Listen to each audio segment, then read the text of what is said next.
ప్రభుత్వానికి కట్టవలసినటువంటి 10 రూపాయలు ఉంటే రూపాయి 2 రూపాయలతో సెటిల్ చేసి వారికి ఆ ఇంటి స్థలం మీద ఇంటి మీద న్యాయబద్ధమైనటువంటి చట్టబద్ధమైన హక్కును కల్పిస్తారంటే దాన్ని తప్పుపడుతున్నారు. ఓ పేదవాడు వాడి బిడ్డ ఇంగ్లీష్ పాఠశాలలో చేరి ఇంగ్లీష్ అభ్యాసం చేయాలి, ఇంగ్లీష్ చదువుకోవాలని చెప్పి అనుకుంటే ఇంగ్లీష్ చదవటానికి రావటానికి నేర్చుకోవడానికి వీల్లేదని చెప్పి దాని న్యాయస్థానాల్లో ఛాలెంజ్ చేస్తారు. పేదవాడికి ఇల్లు, ఇంటి స్థలం, పేదవాడు చదువుకునేటటువంటి బిడ్డలకు ఇంగ్లీషు అభ్యాసం, అలాగే పేదలకు అవసరమైనటువంటి పెన్షన్ సంబంధించి కానివ్వండి, ఇవన్నీ కూడాను సామాన్య మానవులకు అవసరమైనటువంటి కనీస అవసరాలు.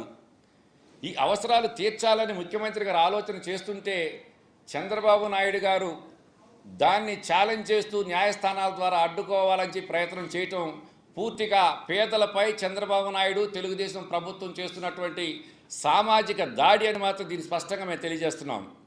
ఇలాంటి పరిస్థితుల్లో అక్కడ జరుగుతున్న పరిణామాల మీద మరి రిటైర్డ్ జడ్జి గారు చంద్రుడు గారు కామెంట్ చేస్తే దాన్ని కూడా చంద్రబాబు నాయుడు గారు నిన్న ఎంతో అవహేళనగా ఎక్కడెక్కడో ఇతర రాష్ట్రాల్లో రిటైర్ అయినటువంటి జడ్జీలు ఇక్కడికి వచ్చి ఈ రాష్ట్రంలో జరుగుతున్న పరిణామాల మీద మాట్లాడటం ఏమిటని చెప్పి ఎంతో నిబద్ధత కలిగినటువంటి న్యాయ వ్యవస్థ మీద మంచి పేరు ప్రఖ్యాతులు ఉన్నటువంటి చంద్రుడు గారు లాంటి వ్యక్తుల మీద అవహేళనగా చంద్రబాబు నాయుడు గారు నిన్న మాట్లాడటం అంటే చంద్రబాబు నాయుడు గారు ఎంత అహంభావ ధోరణితో ఎంత కుట్రపూరితమైన ధోరణితో మాట్లాడుతున్నారనేది అంతకు మించే నిదర్శనం ఇంకోటి లేదని చెప్పి ఈ సందర్భంగా తెలియజేస్తున్నాం.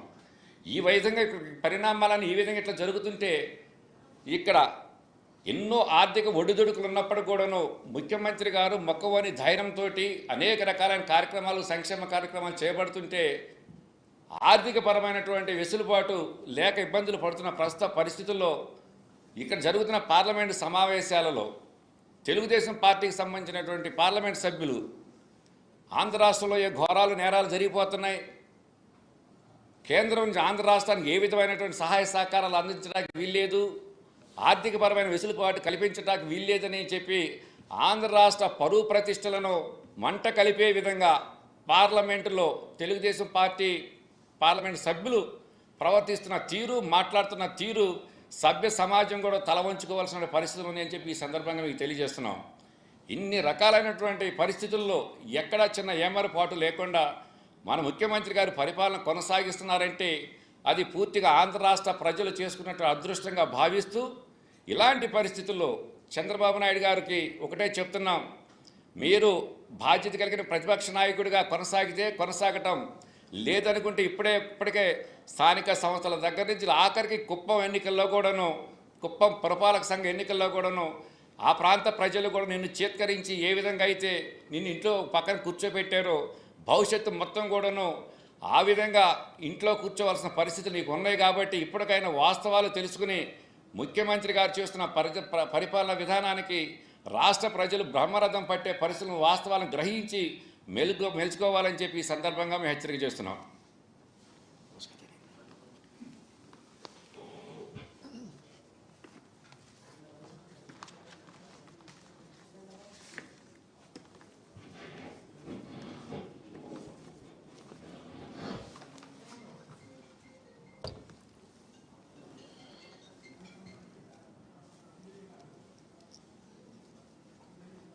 Good afternoon to all of my journalist friends, both print and electronic media. Today, my colleague and my brother has given so many details to you. ఇవాళ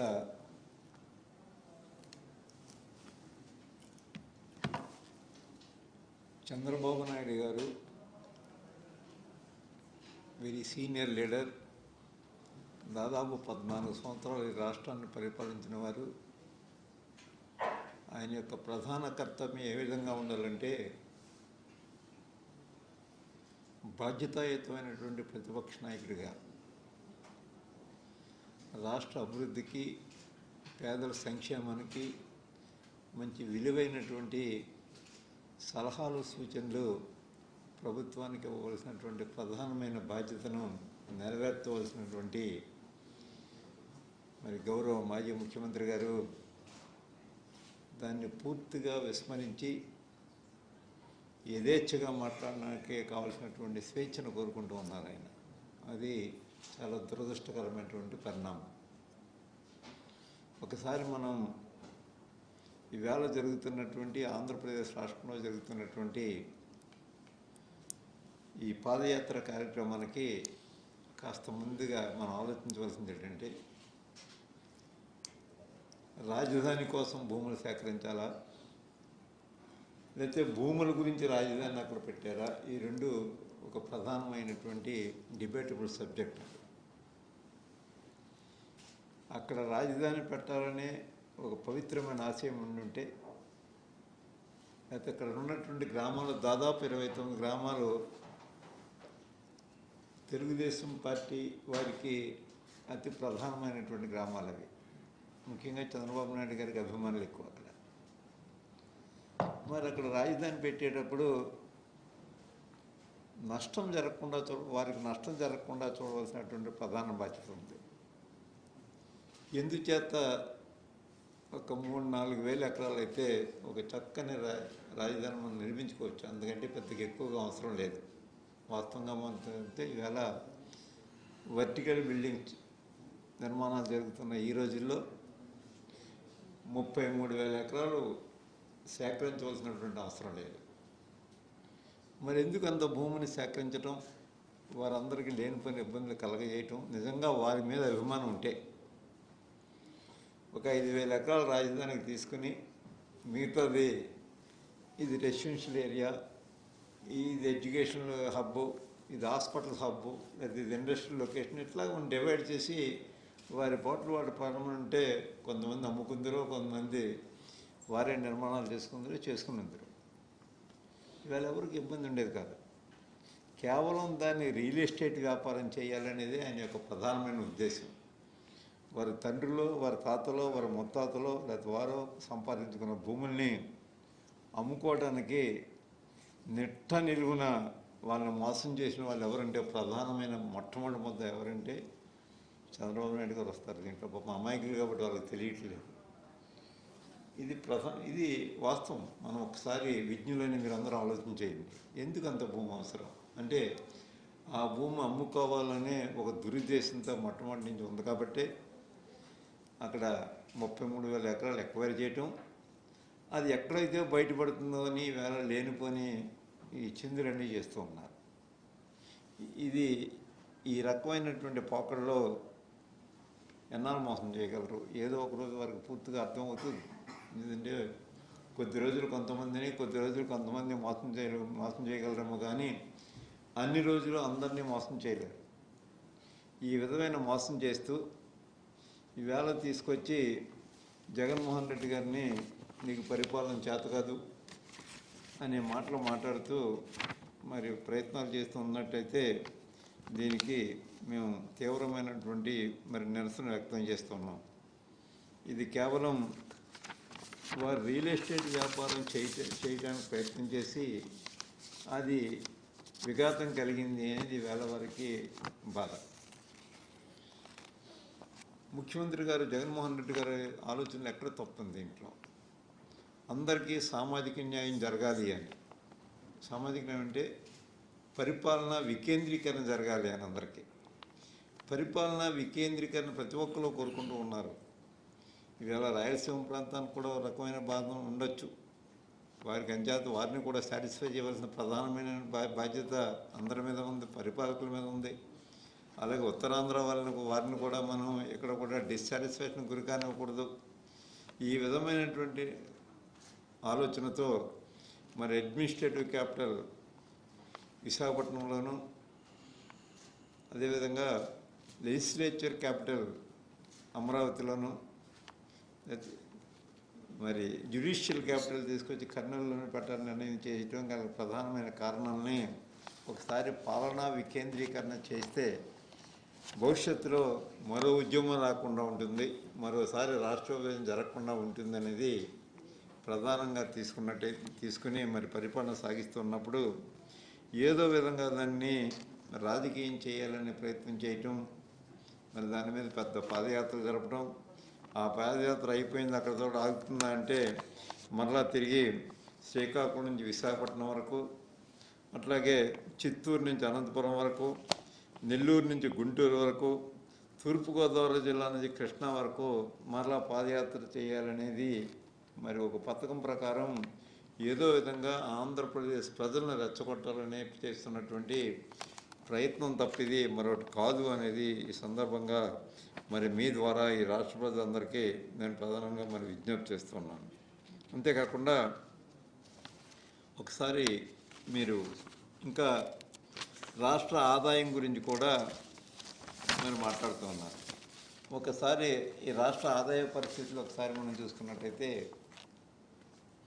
మనకి స్టేట్ రీఆర్గనైజేషన్ అయ్యేటప్పుడు ఏమేం అంశాలను ప్రధానంగా తీసుకున్నారు, ఆ రోజు ఆంధ్రప్రదేశ్ రాష్ట్రానికి జరిగిన అన్యాయం ఏంటి అనేది ఒకసారి చూసినట్టయితే పాపులేషన్ బేసిస్లో 58% ప్రజలు ఆంధ్రప్రదేశ్కి చెందినవారని, మిగతాది తెలంగాణ రాష్ట్రానికని, అట్లాగే లెక్కల్లో తీసుకుని ఉద్యోగుల్ని 58% ఆంధ్రప్రదేశ్కి కేటాయించారు, మిగతాది తెలంగాణ రాష్ట్రానికి కేటాయించారు. అదేవిధంగా అప్పులను కూడా 58% ఆంధ్రప్రదేశ్ రాష్ట్రానికి కేటాయించారు, మిగతాది తెలంగాణ రాష్ట్రానికి కేటాయించారు.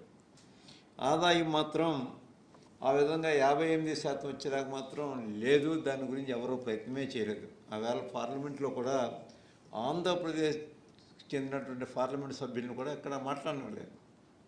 తలుపులు వేసేసి మరి వారు ఇష్టం వచ్చినట్టు చేసి కేవలం 40-45% మాత్రమే ఆదాయం ఆంధ్రప్రదేశ్ రాష్ట్రానికి ఉండేలాగా, మిగతా రెవెన్యూ డిఫిసిట్ని అంతా కూడా మేము ప్రతి సంవత్సరం కూడా సెంట్రల్ బడ్జెట్ నుంచి మంజూరు చేస్తామని చెప్పి ఏ ఒక్క రోజు కూడా మరి పూర్తిగా అమలు చేయకుండా అటు ఆ రోజు రీఆర్గనైజేషన్ చట్టంలోనే అన్యాయం చేశారు. ఇప్పుడు కూడా ఈ ప్రభుత్వం కూడా, ఇప్పుడు ఉన్నటువంటి భారతీయ జనతా పార్టీ ప్రభుత్వం కూడా అన్యాయం చేస్తూనే ఉంది. దాంట్లో మరి ఏ విధమైనటువంటి అనుమానం అయితే ఎక్కర్లేదు. ఈ రెవెన్యూ డిఫిసిట్ని పూర్తిగా ఇవ్వట్లేదు.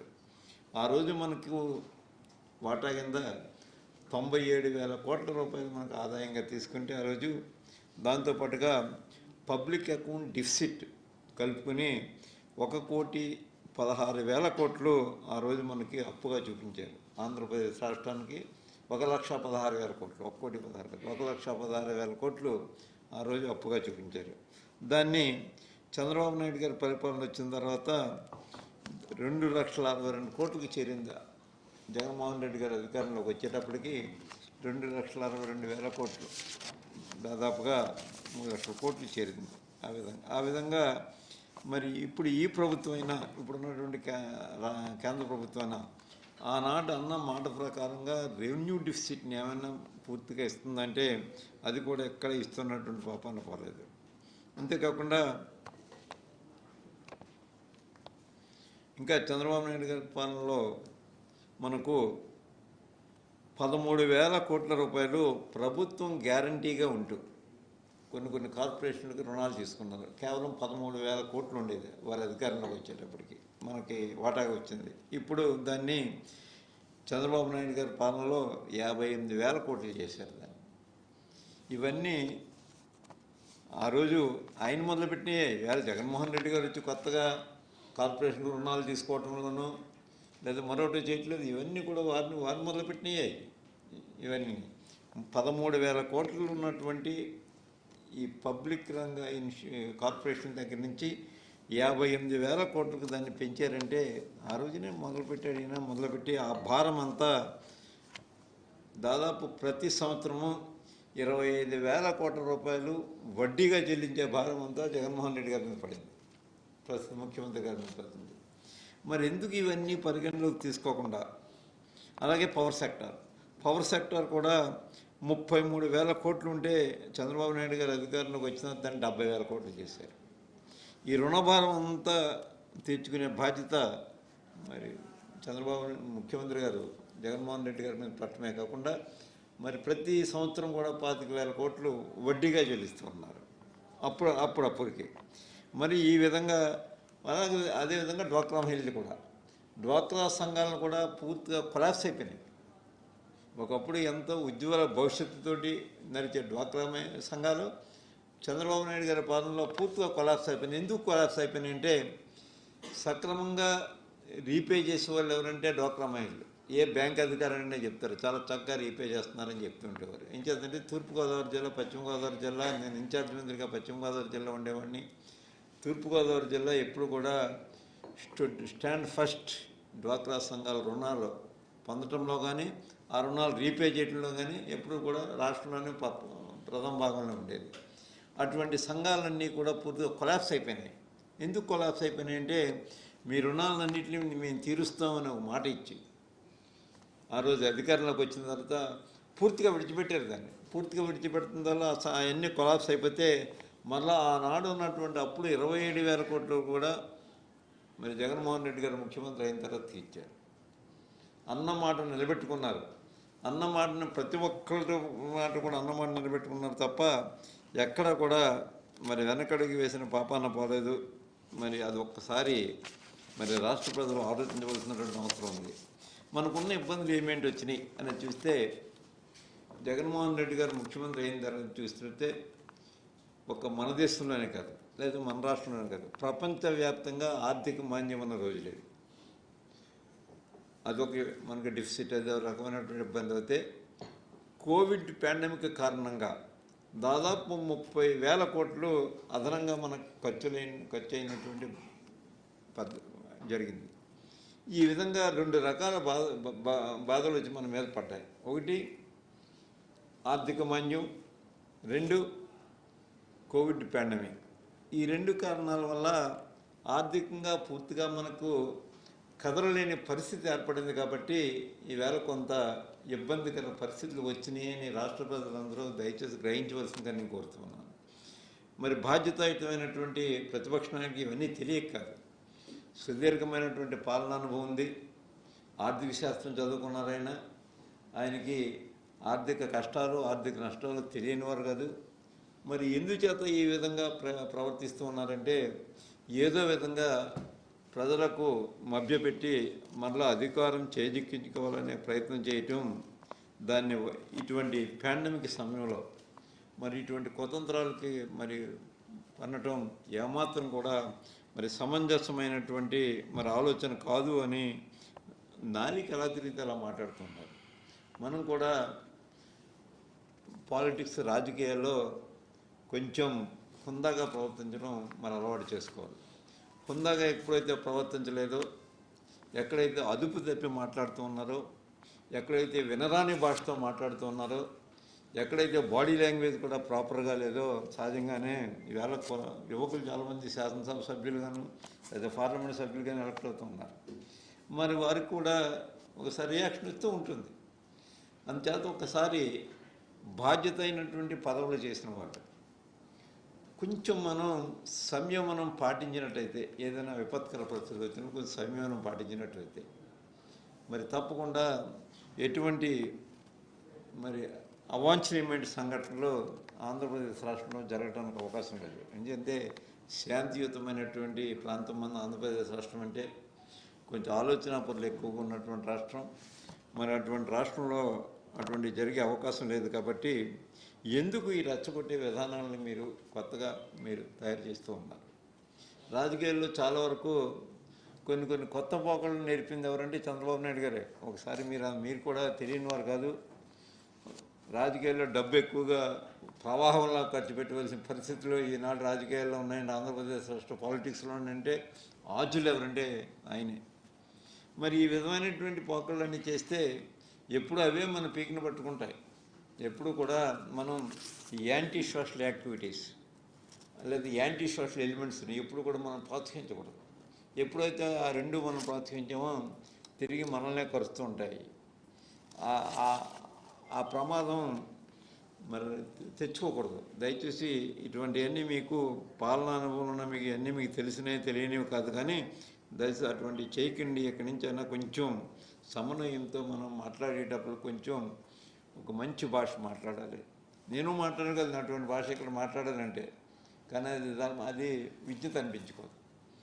రాజనీతి ఉండాలి. మనం ఏమన్నా చేసామంటే ముఖ్యంగా పరిపాలన చేసే వాళ్ళకి రాజనీతితో ఉండాలి. అంటే రాజనీతి వేరు, రాజకీయాలు వేరు. రాజనీతి అంటే వచ్చే తరం వారు ఏ విధంగా బతకాలని ఆలోచించడమే రాజనీతి.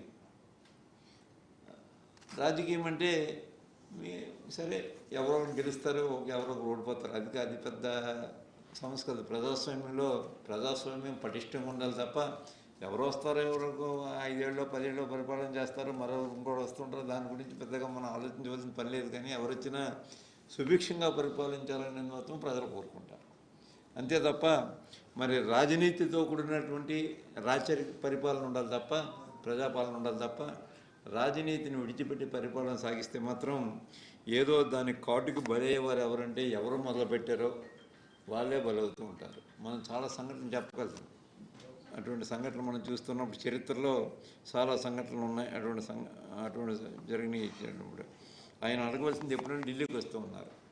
ఏ రోజైనా ఢిల్లీకి వచ్చి మా రాష్ట్రానికి ఇది కావాలి, లేకపోతే పోలవరం ప్రాజెక్ట్ సత్వర నిర్మాణానికి మీరు నిధులు ఇవ్వండి, ఎందుచేత ఆపుతున్నారు, రివైజ్డ్ ఎస్టిమేట్ శాంక్షన్ చేయడంలో కూడా మీరు ఎందుకు వెనకడుతూ ఉన్నారు, ఒక పక్క ఫైనాన్షియల్ క్లియరెన్స్ దానికి ఇచ్చింది, టెక్నికల్ కమిటీ శాంక్షన్ చేసింది, సిడబ్ల్యూసీ శాంక్షన్ చేసింది, మీరు ఎన్ని సంవత్సరాలు మీ దగ్గర పెట్టి కూర్చుంటారని కేంద్ర ప్రభుత్వాన్ని ఒకరోజైనా ప్రశ్నించారని అడుగుతూ ఉన్నాను.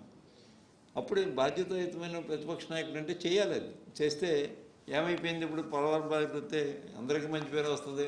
దాన్ని మొదలుపెట్టినటువంటి రాజశేఖర రెడ్డి గారి దగ్గర నుంచి కంటిన్యూ చేసినటువంటి మీ దగ్గర నుంచి పూర్తి చేసినటువంటి జగన్మోహన్ రెడ్డి గారి వరకు అందరికీ మంచి పేరు వస్తుంది. ఏ రోజైనా ఆ బాధ్యతను మీరు నెరవేర్చగలిగారా? ఏ ఒక్కరోజు ఆ బాధ్యత నెరవేర్చే సందర్భం పోలేదు. ఏదో విధంగా దాన్ని ఇక్కడ డిలే చేయించాలనే కార్యక్రమం మీరు చేశారు తప్ప ఏ ఒక్కరోజు ఆ పోలవరం ప్రాజెక్టు గురించి మరి మేము మాట్లాడలేదు. మీరు అందరూ పోలవరం ప్రాజెక్టుకి వేలాది ఎకరాలు ఇచ్చారు భూములు. ఎవరు నిరుపేదలైనటువంటి మరి ఎక్కడ సామాజిక స్థితి లేనటువంటి గిరిజనులందరూ వాళ్ళు ఏ రోజు కూడా మేము త్యాగం చేసామని చెప్పుకోలేదే. ఈవేళ మీరు రాజధానికి 33 ఎకరాలు ఇచ్చి మేము త్యాగపురుషులు అని చెప్తున్నారు తప్ప వారు ఇన్ని వేలాది ఎకరాలు ఇచ్చిన వారు కూడా ఏ రోజు కూడా మేము త్యాగం చేసాం పోలవరం ప్రాజెక్టు అనే మాటే మాట్లాడలేదు. కేంద్ర ప్రభుత్వాన్ని కూడా మేము కోరుతున్నాం, అనేక సార్లు పార్లమెంట్లో చెప్పాము. వ్యక్తిగతంగా ముఖ్యమంత్రి గారు చాలాసార్లు 2-3-4 సార్లు వచ్చి ప్రధానమంత్రి గారికి చెప్పారు, మరి ఆర్థిక మంత్రి గారిని కలిసి చెప్పారు, హోమ్ మినిస్టర్ గారిని కలిసి చెప్పారు. పోలవరం ప్రాజెక్టు తొందరగా క్లియర్ చేయండి అని చెప్తుంటే మరి పట్టించుకోకుండా డిలే చేస్తూ ఉన్నారంటే మరి ఏమనుకోవాలంటే వీరిని కానీ అసలు ఎప్పుడు కూడా సమర్థించిన చంద్రబాబు నాయుడు గారిని కొన్ని ఏమనుకోవాలి. ఏదో విధంగా దీన్ని డిలే చేయటమే మా ప్రధానమైనటువంటి ఎజెండా అని మాట్లాడుతూ ఉన్నారు. ఇది మాత్రం ఏమాత్రం కూడా మరి సమంజసంగా లేదు. ఇవన్నీ మనం చూస్తూ ఉన్నప్పుడు ఒకసారి ఆలోచన చేయాలి. అదేవిధంగా రాజధాని ప్రాంతంలో మీకు ఒక ఇన్సిడెంట్ చెప్తాను. రాజధాని ప్రాంతంలో పేదవారికి, దళితులకు, వెనుకబడిన కులాల వారికి ఇళ్ల స్థలాలు కేటాయించాలని దాని మీద ఒక నిర్ణయం ప్రభుత్వం తీసుకుంటే కోర్టులో ఒక పిటిషన్ దాఖలు చేయించారు. ఏమనంటే ఇక్కడ ఇళ్ల స్థలాలు ఈ పేదవాళ్ళందరికీ ఇస్తే డెమోక్రాటిక్ అన్బ్యాలెన్స్ వస్తుంది ఈ ప్రాంతంలో, డెమోక్రాటిక్ అన్బ్యాలెన్స్ వస్తుంది అని కోర్టులో పిటిషన్ వేయించారు. ఎంతవరకు ధర్మం అని అడుగుతున్నాను. అంటే ఏ గ్రామంలో అన్నా అక్కడ దళితులు లేకపోతే వెనుకబడిన కులాల వారు ఎక్కువగా ఉంటే డెమోక్రాటిక్ అన్బ్యాలెన్స్ వస్తుందట.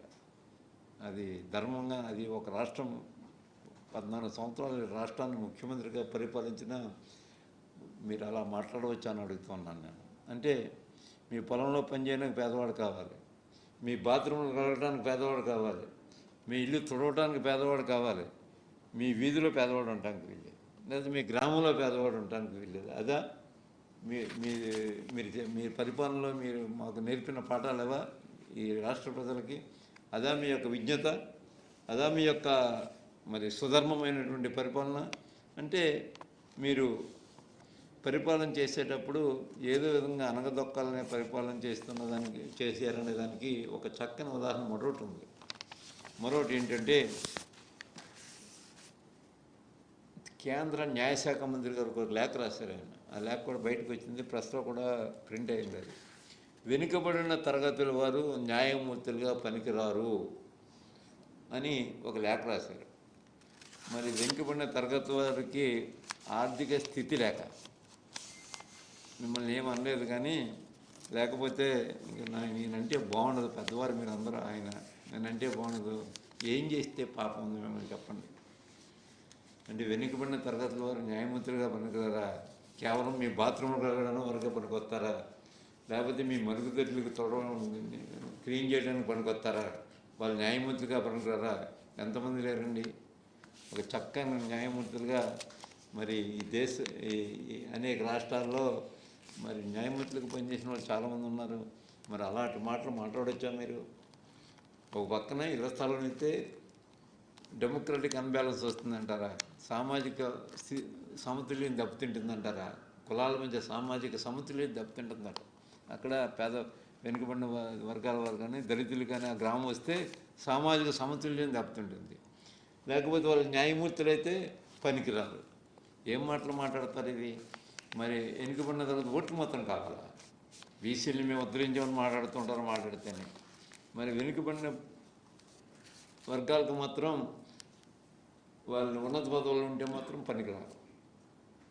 మరి వేళ జగన్మోహన్ రెడ్డి గారు 4 రాజ్యసభ సభ్యుల్ని పంపిస్తున్నప్పుడు నన్ను ఇద్దరు వెనుకబడిన కులాలకు చెందిన వాళ్ళు మమ్మల్ని పంపించారంటే ఆయన యొక్క ఒక పవిత్రమైన ఉద్దేశం, ఒక పవిత్రమైనటువంటి లక్ష్యం ఒకసారి ఆలోచన చేయండి.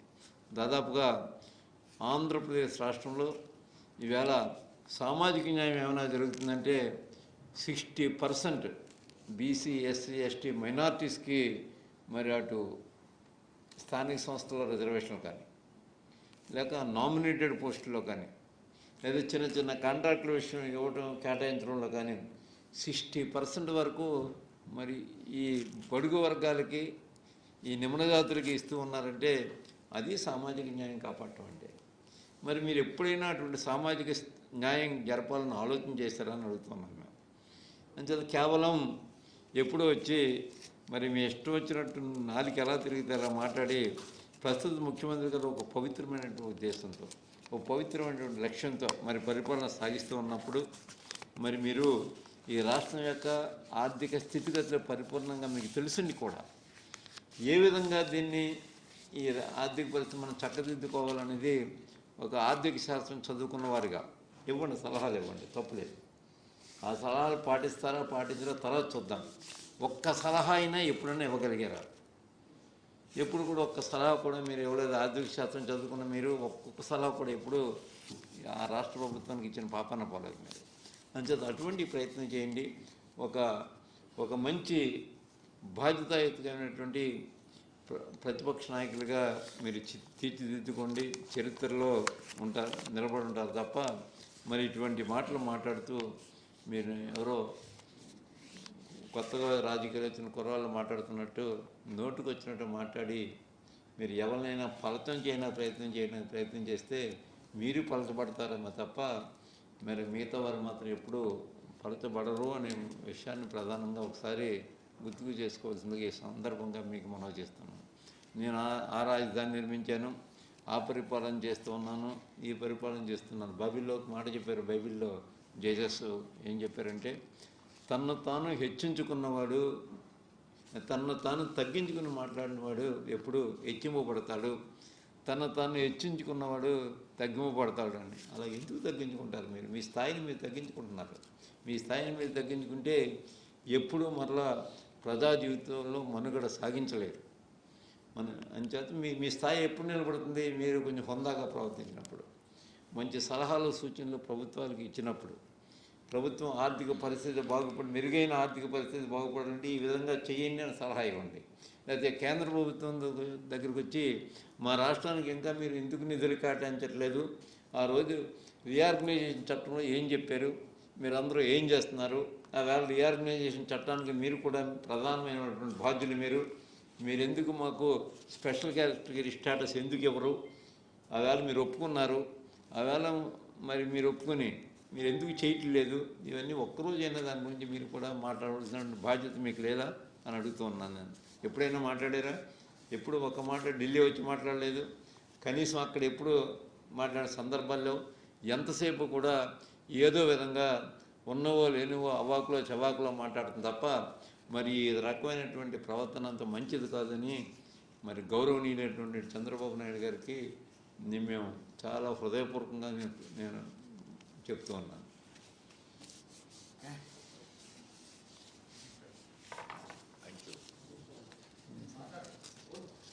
మీరు మాట్లాడండి.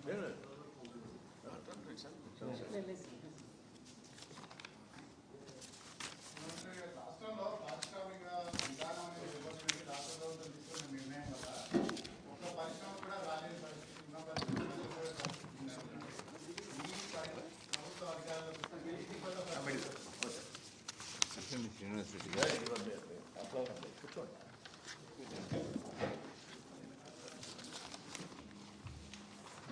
అందరికీ నమస్కారాలు. ముఖ్యమంత్రిగా అధికారం చేపట్టిన తర్వాత వైఎస్ జగన్మోహన్ రెడ్డి గారు తన సుదీర్ఘ పాదయాత్రలో ప్రజల నుంచి నేరుగా కూడా విషయాలు కూడా తెలుసుకొని ఇవన్నీ కూడా మేనిఫెస్టో రూపకంలో కూడా ఎలక్షన్ సమయంలో ప్రజలకు అందించి సంక్షేమ పథకాలు అభివృద్ధి పథకాలు రెండు కళ్ళుగా చూస్తున్నారు వాళ్ళు. ఈ సమయంలో జగన్మోహన్ రెడ్డి గారికి పరిపాలన అనేది తెలియక కాదు, పరిస్థితులు అనుకూలించక 2.5 సంవత్సరాల పరిపాలన అనేది ఇప్పుడు జరగటం. అందులో 1.5 సంవత్సరం దాదాపు కరోనాతోనే గడిచిపోయింది. ఈ కరోనా సమయంలో కేంద్ర ప్రభుత్వం నుంచి రావాల్సిన నిధులు అనేది కూడా రాకుండా, ముఖ్యంగా చెప్పాలంటే జీఎస్టీ బకాయిలు అనేది కూడా ఎక్కువగా ఉండి, ఆ నిధులు కూడా ఇంకా కూడా ఎక్కువగా కూడా వచ్చిందంటే ఈ అభివృద్ధి పథకాలు అనేది కూడా ముందుకు వెళ్ళటం అనేది కూడా జరుగుతుండేది. ఆర్థిక ఇబ్బందులు ఎన్ని ఉండినా కూడా ఆ సంక్షేమ పథకాలు కూడా ముందుకు తీసుకెళ్లాలనే ఉద్దేశంతోనే వారి తలపెట్టిన కార్యక్రమాలన్నీ కూడా మనం చూస్తున్నాం. ఇప్పుడే సోదరులు అడిగారు ఉన్నప్పుడు కూడా పారిశ్రామికంగా అంటే పారిశ్రామికంగా ఏంటంటే ఇప్పుడేం ఇండస్ట్రీస్ రాకుండా పోయిందేం లేదు. ఎక్కడ ఇండస్ట్రియల్ గ్రోత్ అనేది భారతదేశంలోనే చాలా వరకు తగ్గింది. ప్రపంచంలో ఇన్వెస్ట్మెంట్ పెట్టేదాని కొరకు ఫారిన్ ఇన్వెస్టర్స్ అనేవాళ్ళు కరోనా ముందు సమయంలో కూడా ఆలోచిస్తూ వచ్చిన తర్వాత కరోనా సమయంలో ఇంకా వెనక్కి రావడం అనేది చూసాం. ఇవన్నీ కొంత కుదురుపాటు అనేది ఇప్పుడు కేంద్ర ప్రభుత్వం ఇస్తున్న భరోసాతో కూడా ముందుకు వెళుతూ ఉన్న సమయంలో మరలా ఒమిక్రాన్ అని చెప్పననేది మరొక కొత్త వ్యాధి రావటం అనేది మనం చూస్తున్నాం. రాష్ట్ర ప్రభుత్వాల్లో పెట్టుబడి పెట్టాలనేది ఎంక్వైరీలు అనేది బోల్డన్ని కూడా వస్తూ ఉన్నాయి. అందరూ కూడా నేరుగా ముఖ్యమంత్రి గారు జగన్మోహన్ రెడ్డి గారిని కూడా కలవటం అనేది కూడా చూస్తూ వస్తున్నాం. మనకు కావాల్సింది ఏమిటి? మంచి పరిశ్రమ వస్తే ఎక్కడైనా కూడా ఉద్యోగ అవకాశాలు అనేది కూడా ఎక్కువగా ఇచ్చుకుంటూ రెవెన్యూ అనేది కూడా ఎక్కువ పెరుగుకునే ఆదాయం అనేది జిఎస్టీ రూపంగా అయినా ఎంతో వీలుంటుంది అనేది మనం చూస్తున్నాం. ఈరోజు ప్రభుత్వం కేంద్ర ప్రభుత్వం ఇవ్వాల్సిన నిధులు అనేది రాష్ట్ర ప్రభుత్వానికి వస్తే కూడా చాలా ఎక్కువ కార్యక్రమాలు కూడా చేసుకునే అవకాశం కూడా ఉన్నది. ప్రాజెక్టులు ఇప్పుడే పెద్దలు చెప్పారు. సుభాష్ చంద్రబోస్ గారు అయినా మోపిదేవి వెంకటరమణ గారు కూడా బెల్లాని చంద్రశేఖర్ గారు కూడా ఉన్నారు. వారు చెప్పిన క్షుణ్ణంగా కూడా కేంద్ర ప్రభుత్వ నిధులన్నీ కూడా మనకు రావాల్సిన పద్ధతుల్లో కూడా చంద్రబాబు నాయుడు గారు కూడా సహకరించి వారికి ఉన్న మేధోశక్తితోనో లేకపోతే వయసుతోనో కూడా ప్రభుత్వానికి మంచి సూచనలు సలహాలు ఇస్తేనే బాగుంటుంది అనేది మేము కూడా తెలుపుతూ ఉన్నప్పుడు కూడా ఇండస్ట్రియల్గా కూడా గ్రోత్ అనేది కూడా రాబోయే రోజుల్లో మనం ఆంధ్రప్రదేశ్లో ఎక్కువగా కూడా చూడబోతున్నాం. మన గౌరవ ముఖ్యమంత్రి జగన్మోహన్ రెడ్డి గారు చేపట్టిన కార్యక్రమాలన్నీ కూడా సంక్షేమం అభివృద్ధి అనేది కూడా ఎక్కువ భాగం ముందు అంటే మామూలుగా గ్రామాలకు వెళ్ళినప్పుడు ఆడవాళ్ళైనా కూడా మహిళలైనా కూడా చెప్తుంటారు పెద్ద వయసులో కూడా. చిన్న వయసులో ఉన్న ముఖ్యమంత్రి గారు జగన్మోహన్ రెడ్డి గారు ఇంత బాధ్యత తీసుకొని ఏ విధంగా డబ్బులు తీసుకొస్తున్నాడో అన్నీ కూడా సంక్షేమ పథకాలు అభివృద్ధి పథకాలు జరుగుతున్నాయనేది ఆశ్చర్యపడుతూ ఉంటారు ఉన్నప్పుడు కూడా. అంతటితో కాకుండా పార్లమెంట్లో చూస్తే సెంట్రల్ హాల్లో కూర్చొని ఉంటాం. వివిధ రాష్ట్రాల నుంచి అందరూ కూడా ఇక్కడికి సెంట్రల్ హాల్ అనేది ఎంపీలు కూడా ఉంటారు. ఇట్లా ఏ విధంగానయ్యా మీ ముఖ్యమంత్రి గారు ఈ విధంగా జగన్మోహన్ రెడ్డి గారు సంక్షేమ పథకాలు కూడా చూస్తూ పక్క అభివృద్ధి పథకాలు కూడా చేస్తున్నారనేది ఎంతో మమ్మల్ని ప్రశంసించడం చూసి ఆనందపడుతూ ఉంటాం ఉన్నప్పుడు కూడా. ఈ పరిస్థితుల్లో చంద్రబాబు నాయుడు గారు చేయగలిగింది మనల్ని ప్రోత్సహించేదానికి ముఖ్యమంత్రి గారు జగన్మోహన్ రెడ్డికి అవి చేయాలి. కానీ ఈ విమర్శల వల్ల జరిగేది ఏం లేదు. అందువల్ల మీకందరూ కూడా మీడియా ముందుగా తెలిపేది ఏమిటంటే, ముఖ్యమంత్రి గారు చేపట్టే కార్యక్రమాల్లో ప్రతి ఒక్కరూ కూడా భాగస్వాములు అయితేనే రాష్ట్ర అభివృద్ధి అనేది కూడా పూర్తిగా కూడా చూడగలుగుతామని కూడా తెలుపుకుంటాను. Thank you. అమరావతిలో భూసేకరణ అనేది డెవలప్మెంట్ యాక్టివిటీస్ కోసము, పరిశ్రమలు కానీ లేకపోతే ఇతరత్ర ఇన్స్టిట్యూషన్స్ కానీ రావడం కోసం మేము అక్వైర్ చేసామని చెప్తున్నాం. పేదలకు ఇళ్ల స్థలాలు ఇవ్వాలంటే మరో చోటు ఇవ్వచ్చు, కానీ అక్కడే తెచ్చి ఇచ్చి దాన్ని దెబ్బతీసే ప్రయత్నం చేస్తున్నారని టీడీపీ వారు. ఏదైనా విమర్శలు చేయొచ్చు కానీ ఉండేటప్పుడు కూడా అవన్నీ ఇప్పుడు అక్కడ పరిస్థితుల్లో కావాల్సింది అనేది రియాలిటీ అనేది అక్కడ చూస్తే కరెక్ట్గా ఏంటంటే ఏ విధమైన అభివృద్ధి చేసుకునే దాని కొరకు ఉంటుంది. ఎక్కడైనా మిక్స్డ్ హౌసింగ్ అనేది అవసరం. ఏ రాష్ట్రంలో అయినా కూడా ఒక ఎందుకు పెడుతుంటారు అప్పుడు హై ఇన్కమ్, మిడిల్ ఇన్కమ్, లో ఇన్కమ్ గ్రూప్స్ అని అన్నీ కూడా ఒక సమయంలో ఎక్కడైనా ఒకే ప్రాంతంలో కూడా పెట్టి రావడం అనేది ఒక మంచి సిటీని తయారు చేయాల్సిన వాతావరణంలో ఉన్నప్పుడు ప్రతి ఒక్కరు కూడా ఆ విధంగా చేస్తారు, ఏ రాష్ట్రంలో అయినా కూడా. అందులో ఎటువంటిదేమీ ఇబ్బంది ఏం లేదు. అటువంటి ముఖ్యమంత్రి గారు జగన్మోహన్ రెడ్డి గారు ఆ తలపెట్టిన కార్యక్రమానికి ప్రతి ఒక్కరిని కూడా సహకరించమని కూడా అందరినీ కూడా కోరారు. ఉన్నప్పుడు కూడా ఎవరైనా లేఅవుట్లు వేసేవాళ్ళైనా కూడా ఇంకా అభివృద్ధి చేయాలని అనుకున్న వాళ్ళు కూడా ఒక 5% అనేది అందులో ఒక భాగంగా కూడా ప్రభుత్వానికి కూడా వారు కూడా వెచ్చింపజేసి సహకరించమని కూడా దాంట్లో తప్పేం లేదు. థ్యాంక్ యూ అండి. Thank you very much. Thank you. Okay thank you.